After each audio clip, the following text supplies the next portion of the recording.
Começa aqui o Pod Mais Empresas, o podcast corporativo que trata de inovação, gestão e sustentabilidade. Nós estamos com uma parceria com a Turnit Brasil, hoje em estúdio novo, e com o jornal Empresas e Negócios. No programa de hoje nós vamos tratar de saúde mental. E trouxemos uma grande especialista no assunto, Fernanda King. Obrigado pela sua presença. Eu que agradeço pela oportunidade de falar de um assunto assim tão importante, que é a saúde mental, na infância e em toda a nossa vida, né? A gente precisa dela para... Tudo começa na cabeça, né, gente? Para a gente manter uma vida saudável no todo, né? Físico e mental tem que caminhar juntos. E começa de pequenininho, né? Sim, começa de pequenininho. E essa aqui é bem interessante. Vamos aproveitar a experiência dela, que é publicitária, pedagoga, fez pós-graduação em desenvolvimento infantil em Reggio Emília, na Itália e na Argentina. Ela é autora de livro, fundadora da Petit Kids, enfim, a gente tem bastante assunto para conversar no programa de hoje. Inicialmente, nós vamos falar de crianças e jovens. Pegar as crianças, vamos falar assim das miudinhas. Crianças também têm transtornos de ansiedade, conduta e depressão. Tem um dado aqui da Associação Médica Americana de que 1 em cada 10, na faixa de 5 a 24 anos, necessita de cuidados de saúde mental. Como é que é isso? Como é que acontece esse processo todo na primeira infância? Olha, existem obviamente fatores genéticos, mas os fatores ambientais também são um risco muito grande para as crianças hoje. E eu, particularmente, vejo que o uso excessivo de telas, de tablets, de smartphones, antes da hora, antes do que é recomendado, porque a gente sempre repete, vale muito reforçar que de 0 a 2 anos não é para ter tela alguma. Esse cérebro está fazendo as primeiras sinapses dos neurônios. De 0 a 2, nenhuma. 0 tela, não é para ter nem desenho na televisão.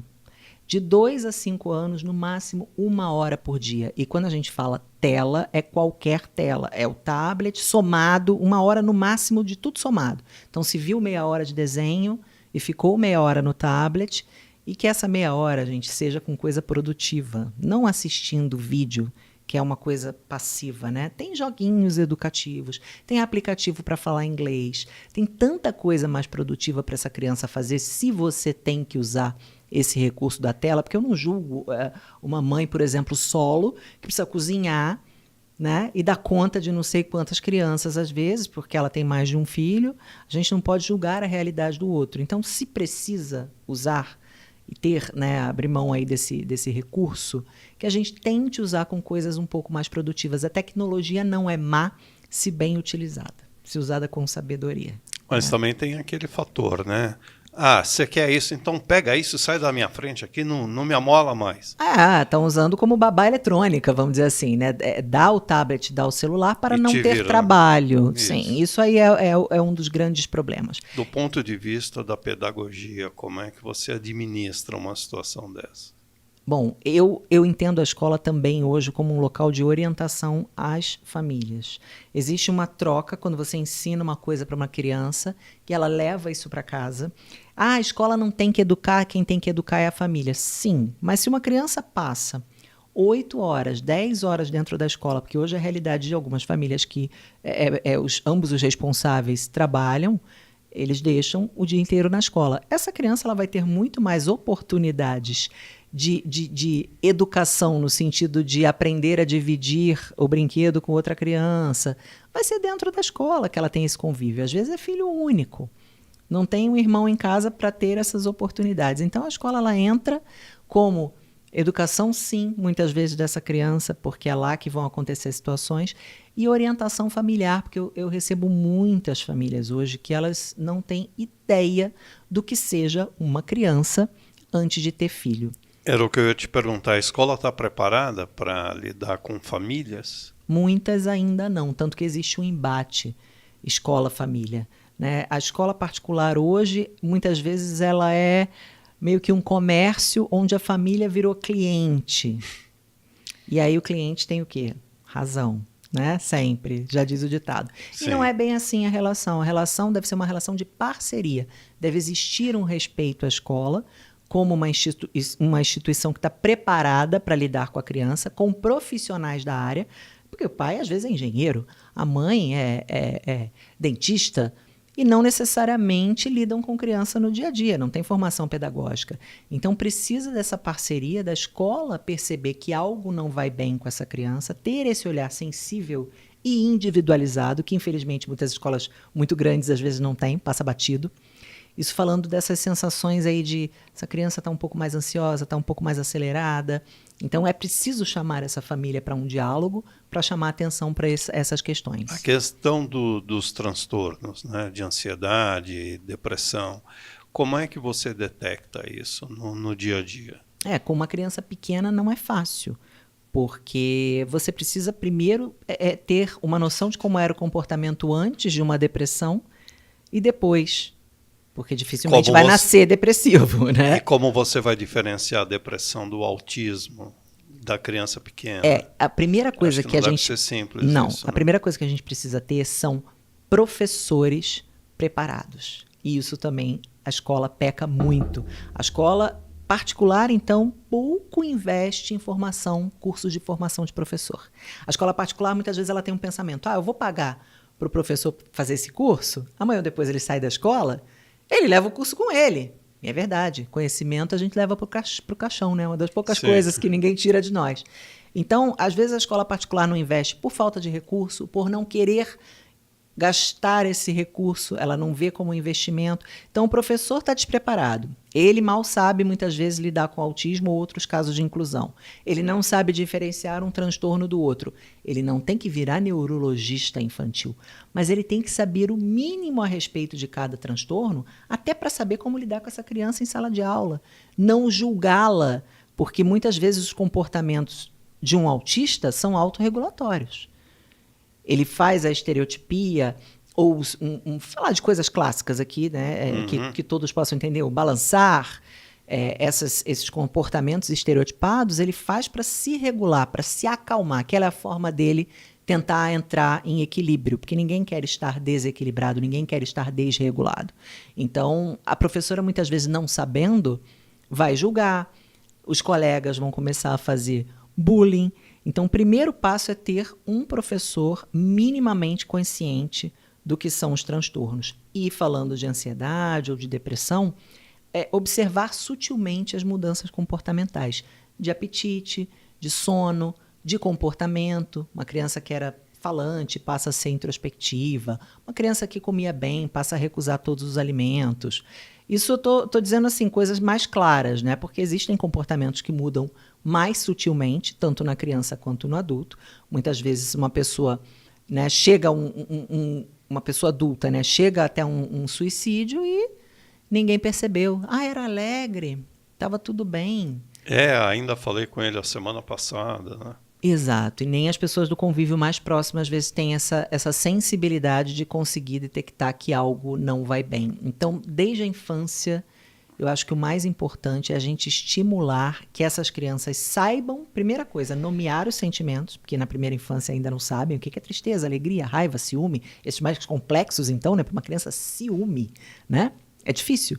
Então, a gente começa ensinando a nomeação, ensinando que eles podem e devem falar o que sentem. Vocês estimulam as crianças para isso. Isso você está falando da sua escola. Sim. A sua escola tem quantos alunos hoje? 180. Quer dizer, num universo de 180 alunos, não é simples você detectar, olha, eu tenho 178, belezinha, mas tem 2 aqui. Sim. Sabe, eu imagino que seja algo bastante complexo e que vai exigir bastante dos professores. Do professor, né? Porque eu tenho 180, o professor tem 15.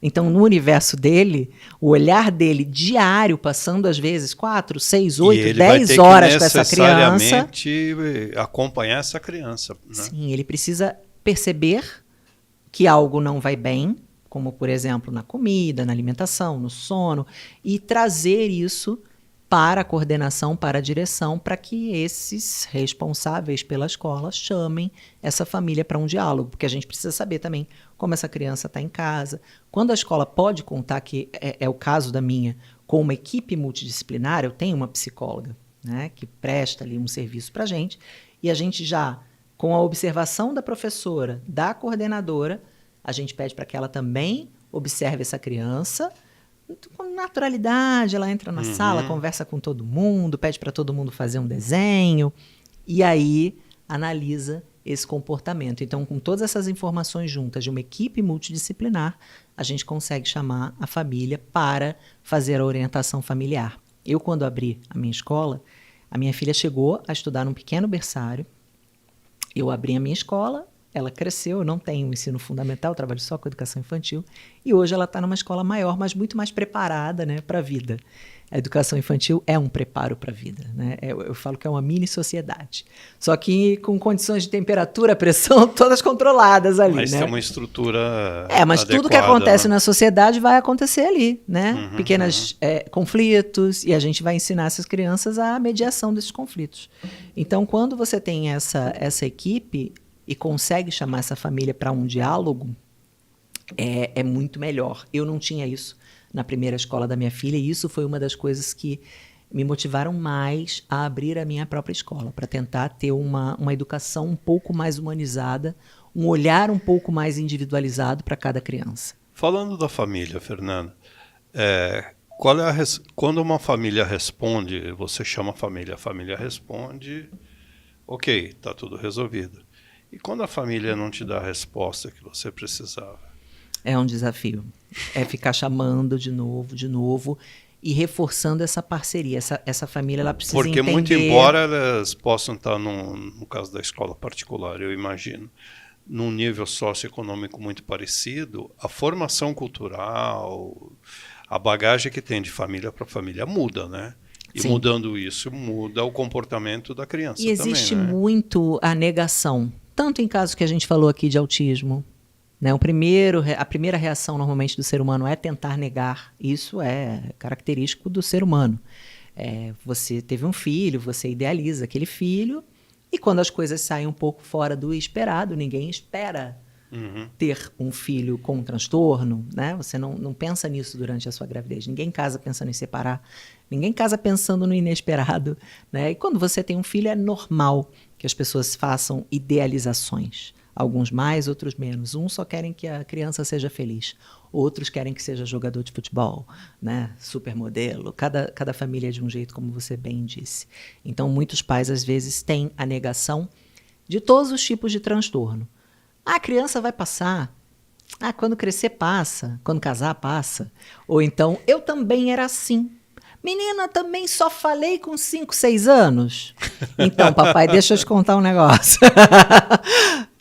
Provavelmente você também tem alguma coisa não investigada aí. Te enganaram o tempo todo. Porque não existia conhecimento amplo naquela época. Eu falo que a tecnologia não é totalmente má, porque hoje a disseminação de informações, especialmente a respeito dos transtornos mentais, ou transtornos do neurodesenvolvimento, né, que são coisas ali diferentes, ela chega mais para todo mundo. E uma mãe falando com a outra na rede social, elas se abraçam, elas se ajudam à aceitação, a passar da negação, o luto e a aceitação. Elas conseguem passar por esse processo juntas. E muitas vezes a mãe está olhando ali aquele bebê ou aquela criança pequena, ela percebe algo não se encaixa. Meu filho é diferente, não sei o que é. E conversando com outras, óbvio que ninguém aqui vai fazer laudo com base de rede social e site de busca. Mas você consegue um conforto conversando com outras mães. Assim como quando você tem uma questão com alcoolismo, você vai num grupo e naquele grupo você encontra o apoio, as mães elas se reúnem muito, especialmente a mãe, né? Eu tenho uma colega, a jornalista Patrícia Lima, que ela tem um filho autista. E ela descobriu, lutando no dia a dia para colocar essa criança em condições normais de convivência na sociedade, ela descobriu que tinha um monte de mães com filhos autistas que não sabiam o que fazer. Não sabiam o que fazer, estavam todas perdidas. Ela juntou a mulherada toda, fundou uma associação super recente. Sim. Sim. E essa ajuda mútua, porque muitas vezes só quem se envolve com a causa é quem passa por ela. É difícil você ter famílias típicas, de crianças típicas, que se unem a causas de famílias atípicas. Difícil. Raro, existe, mas é raro. Então, muitas vezes você precisa de grupos de famílias atípicas para entender melhor os seus direitos, as leis, né, as coisas que você tem direito e às vezes não sabe, aonde você encontra as melhores terapias, boas escolas que sejam realmente inclusivas, né? Porque muita escola vai falar, eu sou inclusiva, eu tenho um olhar individualizado para cada criança, e tudo no papel, tudo propaganda, né? Então, as coisa mães... de publicitário. Pois é. Você deu a deixa. Então, o pessoal fala muito e na prática a inclusão muitas vezes ela não acontece. E ela não é fácil. Não é fácil, mas ela é possível. E na escola pública a situação é mais grave? Depende. Em termos de formação de professor, dessa coisa que eu falei, de fornecer os cursos de formação, algumas escolas públicas têm até mais, porque existe um investimento do setor público nessa formação de professores que é obrigatória. Então, existe essa formação um pouco mais frequente, não sei a qualidade exatamente. Tem escolas públicas muito boas, modelo, referência, mas hoje a realidade, por exemplo, quando a gente fala de inclusão, ela é muito complexa por conta de quantidade de professor em sala de aula.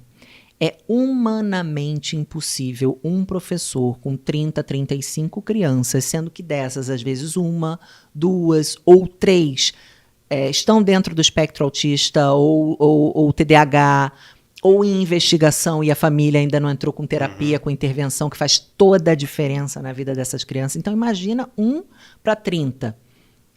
Dependendo da faixa etária, você imagina você com 30 crianças numa sala, é enlouquecedor. E você precisa do suporte, né? Tanto que os critérios hoje, por exemplo, de um autismo, é o nível de suporte 1, 2 ou 3 que essa pessoa precisa. Se ela precisa de suporte, é suporte individualizado. Se você não tem ajudante na sala de aula, você como professor sozinho vai conseguir fazer muito pouco. Então hoje a maior questão que a gente vê na escola pública está relacionada à quantidade e qualidade também de profissionais para lidarem com a inclusão ou com outros casos, como ansiedade. Para conseguir ter esse olhar mais individualizado, você precisa de mais gente. Ok. Fernanda, você é autora do livro A Bailarina e a Flor. Vamos falar um pouquinho dele? Vamos. O que te motivou? Qual é o propósito do livro? Vamos pegar Vamos mostrar, por favor, mostra mesmo. Meu filho aqui.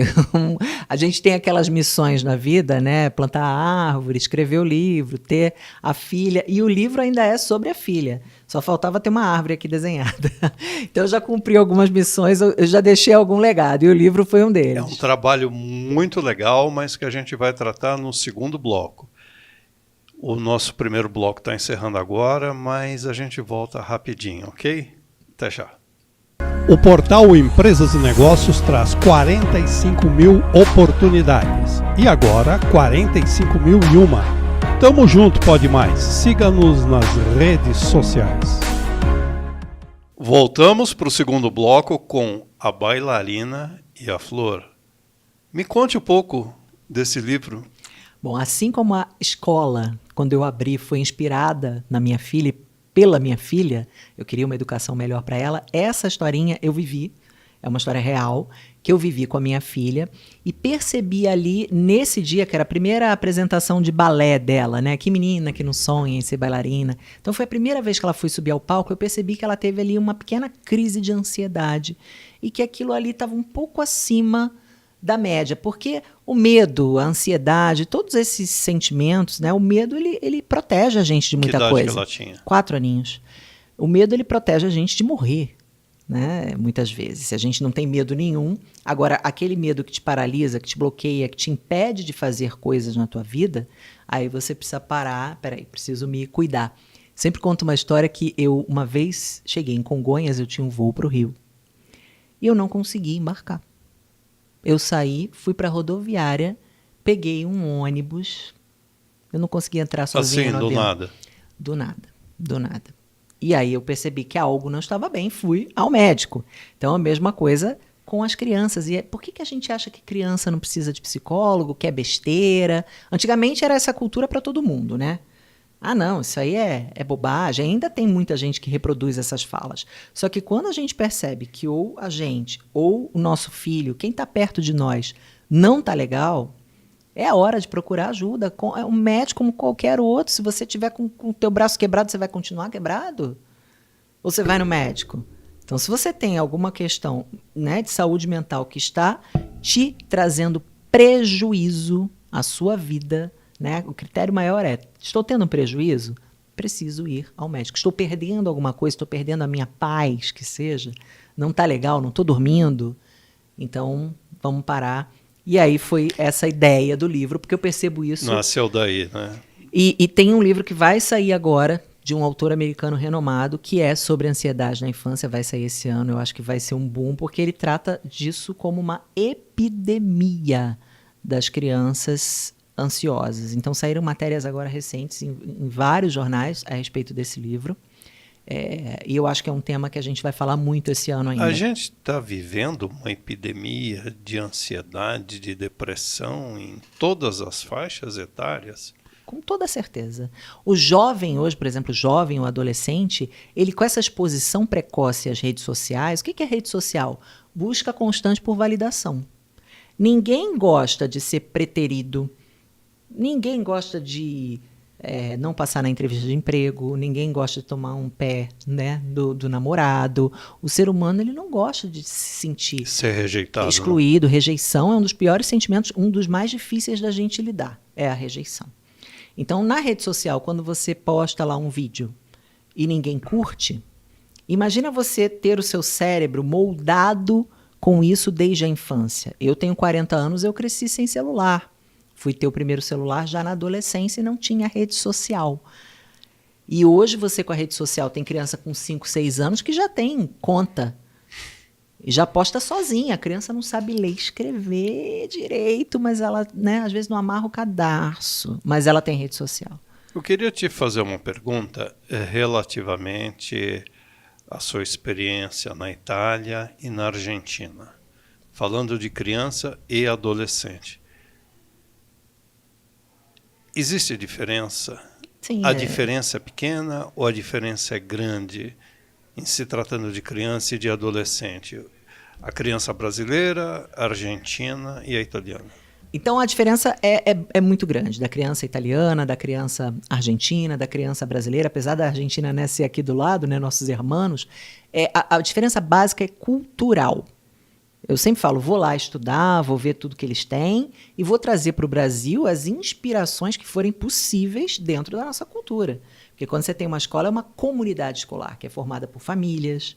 Então, se essa criança tem uma educação muito diferente dentro de casa, ela traz esse conhecimento para a escola. Você, como pedagoga, você sente que se daria melhor trabalhando com qual criança de qual país? Ah, não, Brasil, sempre. Sempre. Não, Brasil. Eu tenho essa cultura. Com todas né? as Com precariedades. todas as dificuldades. Eu nasci aqui, eu sou bem, vamos dizer, territorialista ali. Eu gosto do Brasil. Saí do Rio na época, né, com dor no coração, senti muita falta, me adaptei em São Paulo, mas continua sendo Brasil. Mas eu gosto das nossas raízes. Então eu vou para lá para estudar, para aprender coisas novas e ver novas culturas, que eu acho que essa coisa plural é muito interessante, mas ainda assim gosto muito da minha terra. Você vai absorver conhecimento ou existe uma relação de troca? Você leva alguma coisa do Brasil para fora? Sempre troca. Eu, semana retrasada, estive numa feira relacionada à educação, que eu fui num stand da Finlândia, que é uma educação assim, né, maravilhosa. As crianças vão para o bosque passear e tudo mais, eles têm essa fama. E foi uma troca. E eles mesmos disseram isso, da gente trazer de lá o que for possível e adaptar a nossa cultura e a nossa realidade. E quando a gente vai para lá, a gente também sempre ensina, vamos dizer, alguma coisa, porque a nossa cultura também é riquíssima. O Brasil, são muitos Brasis, né, diferentes. Se você pegar o Nordeste, o Norte, tanta coisa bonita que a gente tem aqui e às vezes usa e valoriza pouco, né? Isso daí. Eu queria tratar agora do adolescente entrando já na fase adulta, se preparando para o mercado de trabalho. Como é que a gente pode enxergar esse indivíduo? De que maneira prepará-la para o mercado de trabalho, para ter para ser feliz no seu dia a dia, digamos assim? Hoje muito se fala na educação socioemocional dentro da escola. Porque tem muita gente, né? A gente já falou um pouquinho disso. A educação tem que vir de casa. Só que às vezes você está trabalhando ali com uma realidade, com uma casa que não tem. Como é que uma família que não tem vai ensinar uma criança a ter alguma coisa? Você só dá o que tem, evidente. Só dá o que tem. Se a família é instável emocionalmente, um pai explosivo que por tudo explode, uma mãe que tem outras questões emocionais, o que essa família vai ensinar, por exemplo, de equilíbrio emocional, né, num ambiente ali desregulado para essa criança? É óbvio que não é esse o lugar da escola, mas a escola pode ajudar. Muitas vezes a gente aprende coisas fora de casa que tornam a gente diferente, né? Não vou dizer a palavra melhor, né? Mas mais evoluídos, né, que os nossos pais. A questão de alimentação. Eu fui alimentada com vários ultraprocessados que eu não ofereci para minha filha, porque eu tinha informação, eu tinha acesso a recursos financeiros, né, que minha família não teve, e acesso a uma cultura, uma informação que, graças a Deus, eu pude ter e pude dar para ela. Então, a questão emocional é a mesma coisa. Às vezes a casa não pode oferecer, mas se a escola conseguir, em aulas que ensinem habilidades socioemocionais que vão servir para a vida, né? Desde empatia, que a gente falou, um equilíbrio ali emocional. Você, desde a infância, se você conseguir se autorregular, ter autocontrole, isso começa lá com 2 aninhos, quando eles disputam brinquedo. Você vai começando a ensinar, né, essa criança a ter autocontrole, a contar até 10, a respirar fundo. Isso tudo vai fazer muita diferença quando ela chegar no mercado de trabalho. Agora, se não foi trabalhado na infância, nem tudo está perdido. É muito mais fácil quando começa de cedo. Mas você consegue trabalhar com adolescente também. Agora, o outro lado da questão, as empresas, elas estão preparadas para receber os jovens e os adultos ainda com algum tipo de transtorno? Algumas. Acho que empresas que têm essa política de contratação, por exemplo, eu tenho um conhecido, né, que tem esquizofrenia e trabalha 4 horas, um horário reduzido, passa no psicólogo da empresa com uma frequência. Então, tem empresas que já têm essa política, mas a grande maioria não tem e não está preparado para lidar com esse tipo de questão. Inclusive, quando descobrir, vai mandar embora. É a realidade do Brasil. Existem empresas que têm essa política de saúde mental, de incentivar, desde inclusão a essas Porque outras essa é uma questões. discussão que está crescendo agora, né? Sim. E a gente aqui do Pode Mais Empresa está procurando incentivar essa discussão, trazendo especialistas, trazendo as pessoas da área para conversar, para apontar caminhos, né? Porque a empresa também não é obrigado a ser um laboratório, a ser um hospital, mas ela tem que ter um mínimo de responsabilidade social, né? Exatamente. De acolher, de encaminhar. Como é que a gente fecha essa equação? As questões financeiras Porque acho que fica predominam facinho, muitas né? vezes, Quando né? você pega e recebe um funcionário inteirinho, né? Aí é simples, né? Sim. E quando a esse história mesmo do filho funcionário, bonito todo mundo quer, né? e quando esse mesmo funcionário que estava tudo bem, ele passa a ter depressão. Hoje a gente está num país que a mulher grávida, quando volta da licença maternidade, é mandada embora. E às vezes ela era super produtiva. Então, imagina essas outras questões que são até às vezes mais difíceis de lidar, que são as de saúde mental. A maioria das vezes, se você não está bem, você deixa de ser útil ao mercado de trabalho. Mas existem empresas já com esse olhar, com esse investimento, porque eu acredito que é daqui para pior. A ansiedade, especialmente, não só eu fiz esse livro pensando nisso, em abrir, né, os olhares aí das famílias para essa questão, a ansiedade é daqui para pior, porque cada vez a gente usa mais tela. Então, nós crescemos sem tela e imagina uma criança que cresceu com né? tempo de concentração das crianças reduzidíssimo. A criança, ela às vezes não consegue fixar numa atividade por mais de 5 minutos. O nosso está reduzindo. A gente vai ler um livro, às vezes a gente perde o foco. Por quê? Uso excessivo de tela. Então, a gente ainda está avaliando todos os impactos, né, que desde a pandemia eu acho que a gente passou a usar mais ainda, porque a gente, né, só tinha a tela ali para trabalhar, para fazer tudo. Então a gente ficou dependente do celular, quase que o celular é uma extensão do nosso corpo. E imagina o que está fazendo com a nossa mente. Né? E a diminuição do convívio social, isso daí também afetou, né? A questão do home office. Total. As pessoas defendem o home office, porque eu ficava 2 horas no trânsito e tudo mais, mas eu vejo muito o lado social da coisa, especialmente em cidade grande como São Paulo. São Paulo, eu percebo que às vezes as pessoas só têm amizade no trabalho. Elas não têm amigos. Elas saem sábado, às vezes, com o pessoal do trabalho. Então, se essa pessoa está em home office e não tem ninguém para fazer um happy hour, ela não faz isso nunca, o ser humano é um ser que precisa viver em sociedade, especialmente a criança na primeira infância. Se ela não tiver socialização, ela vai ter atraso de fala e atraso de vários outros comportamentos esperados para aquela idade, que se ela não tiver socialização com pares são pessoas da mesma idade. Então não adianta, ela tem um priminho que tem 10 anos, ela tem 2, ela precisa de uma criança de 2 ou 3 para brincar com ela. E é recuperável? Em algumas coisas não. Assim, o ser humano, ele é um ser que se adapta, né, com muita facilidade. Assim, se eu aprender a nadar na infância, vai ser mais fácil para mim do que com 15 anos e do que com 50. Eu, por exemplo, comecei agora com 40 um novo esporte. Tô apanhando, porque meu corpo não se programou para isso. Então, tem certas habilidades que devem ser adquiridas na primeira infância, como essas socioemocionais que a gente tanto disse aqui. Dá para recuperar depois? Uma criança com transtorno que não fez terapia na primeira infância. Recupera alguma coisa depois? Talvez sim, talvez não, mas vai a duras penas.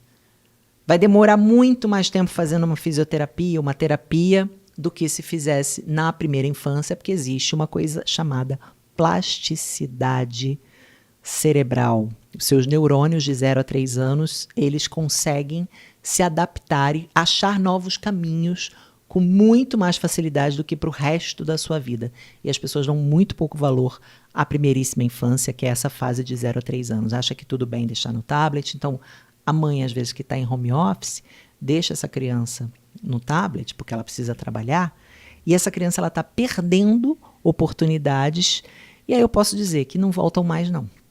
Aí perde mesmo. Perde mesmo. Mas eu tenho uma pequena mania de brigar na internet. Pequena, imagina. Nos comentários, às vezes, eu estou inspirada, eu falo, vou dar aula aqui. Vou dar aula do que eu sei, sabe? E as pessoas, o brasileiro, ele tem uma mania de ser especialista em tudo. Sim. Vem a eleição, ele vira cientista político, né? Sem ser formado em nada. E eu sei falar de desenvolvimento infantil. Não, mas a minha filha ficou em casa até 4, 5, 6 anos, ela é normal. Ninguém está dizendo o contrário. Eu estou dizendo que ela poderia ter alcançado níveis intelectuais, cognitivos, motores muito maiores se ela tivesse tido chance. Então a gente tira a chance dessa criança quando a gente deixa ela numa tela. E como resultado, você vai encontrar um adulto socialmente deformado, inapto ao trabalho, com dificuldade de socialização, com problemas sexuais, inclusive, de marcar um encontro. Ordens. Não, hoje os adolescentes e os jovens, não sei se você viu, até na Coreia do Sul, que é um super país, eles estão ficando em casa, trancados no quarto. Porque estão acostumados a uma vida virtual. E quando vem pro social de verdade, vida real... Não sabe o que fazer. Entrevista de emprego. Já passei por situação, eu estar entrevistando a menina jovem, tremendo, porque nunca foi colocada... Menina tremendo numa entrevista de emprego. Na minha frente. É uma situação difícil pro entrevistador. Porque você quer ajudar aquela pessoa e você não sabe exatamente como. Você oferece uma água, você para a entrevista, você finge que não viu. É difícil. Então, são jovens que não estão preparados para a vida real, porque estão sendo muito expostos muito cedo só à vida virtual. Hoje o encontro, né? Antigamente, né? A tradição era o homem ter a iniciativa e tudo mais. Hoje você tem aplicativo. Resolve tudo por ali. Sim. Porque levar um não, como a gente falou, ninguém quer ser rejeitado. Levar um não é muito difícil. Então você vai se expor a essa possibilidade de não, por quê? Então, tudo está sendo jogado muito para o virtual. A entrevista de emprego virtual.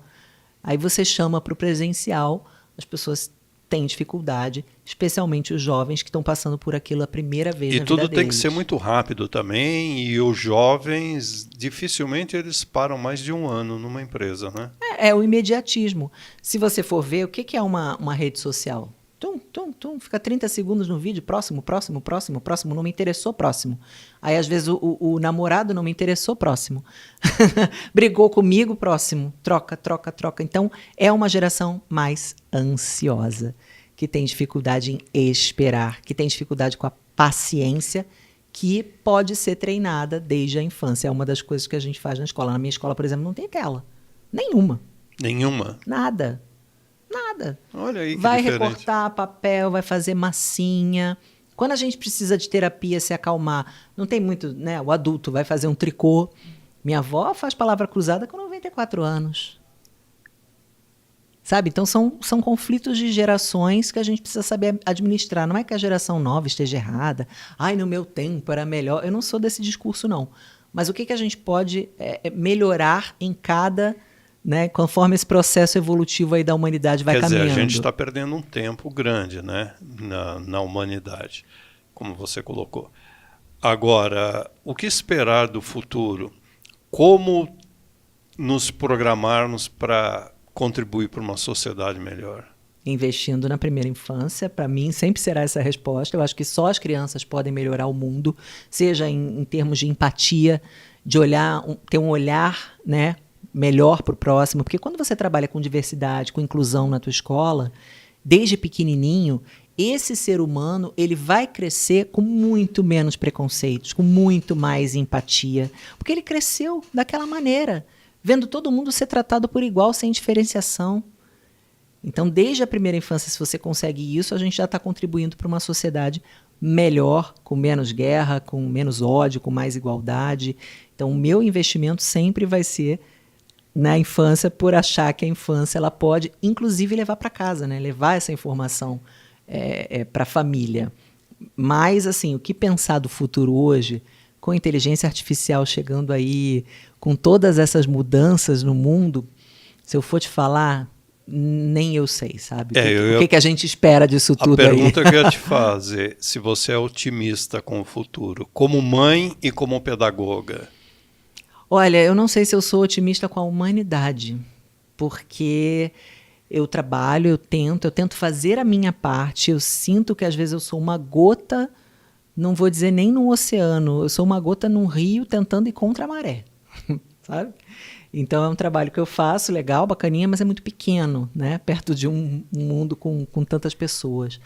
Eu fico um pouco dividida. Mas é importante para o universo em que você atua. Se todo mundo fizer, né? A gente não pode mudar o mundo, mas a gente consegue mudar a vida de alguém. Então já é alguma coisa. Mas eu não sei se eu tenho uma super fé que o mundo vai melhorar. Eu trabalho por isso.